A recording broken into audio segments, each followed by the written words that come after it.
द्वितीय करंथिय 4 पर्व अतएव आम्भे माने अनुग्रह प्राप्त होई एई सेवक पद पाइबारु साहस विहीन नहु, मात्र आम्भे माने लज्जाजनक गुप्त विषय सब परित्याग करियछु।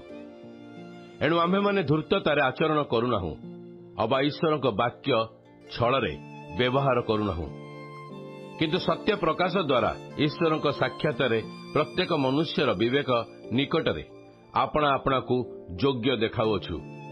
किंतु यद्यपि आम्भमानकर सुसमाचार आच्छादित थाए, ता विनाश प्राप्त मानक पक्षरे आच्छादित।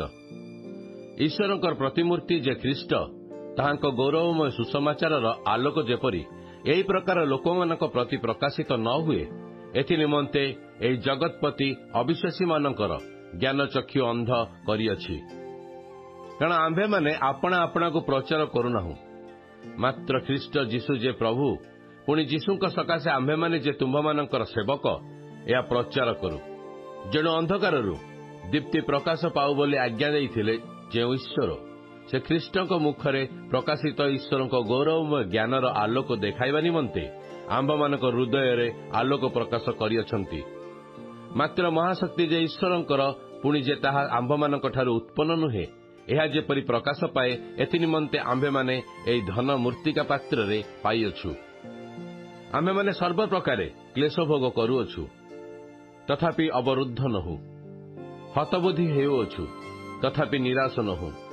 ताड़ना प्राप्त हेउअछु, तथापि परित्यक्त नहु।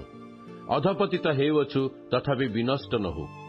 आम्भे माने सर्वदा यीशुंक मृत्युभोग शरीर रे अनुभव करुअछु, जेपरि यीशुंक जीवन मध्य आम्भमानक शरीर रे प्रकाशित हुए।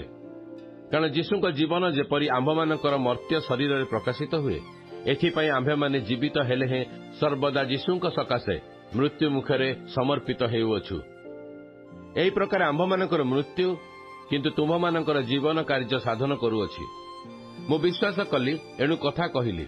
ए लिखित वाक्य अनुसार से विश्वासजनक आत्मा पाइथिबारु आम्भे माने मध्य विश्वास करू, एणु मध्य कथा कहू। कारण आम्भे माने जाणु प्रभु जीशुंकु जे उठाइले, से आम्भमानकु मध्य जीशुंक सहित उठाइबे और ताहांक छामुरे तुम्भमानक सहित उपस्थित करिबे। जेणु समस्त विषय तुम्भमानक सकाशे हेउअछि, जेपरि अनेक लोकंक ठारे अनुग्रह अत्यधिक वृद्धि पाई ईश्वरक गौरवार्थे बहुल धन्यवादर कारण हुए। तेणु आम्भे माने क्लांत हेउनाहु, किंतु आम्भमानकर बाहिक पुरुष क्षय पाइले सुधा आम्भमानक आंतरिक पुरुष दिनकु दिन नूतनीकृत हेउअछि। कारण एही क्षणस्थायी लघु क्लेश अत्यधिक बाहुल्य रूपे आम्भमानक निमंते अनंत कालस्थायी महागौरव साधन करुअछि। जेणु आम्भे माने दृश्य विषय प्रति लक्ष्य न करी अदृश्य विषय प्रति लक्ष्य करुअछु।